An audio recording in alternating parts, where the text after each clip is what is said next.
busog na kami. Kumain kami ng meaty bulalo. Ganda talaga ng view dito. Ayan. Grabe yung 395. So ka na kasi good for 2 person talaga siya.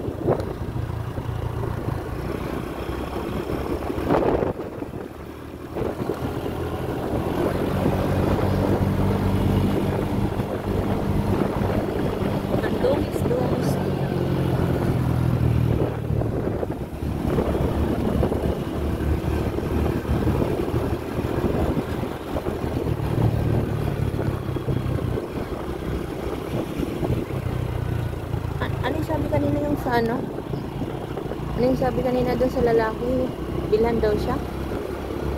Ah, di ba gumagawa ko ng espasol?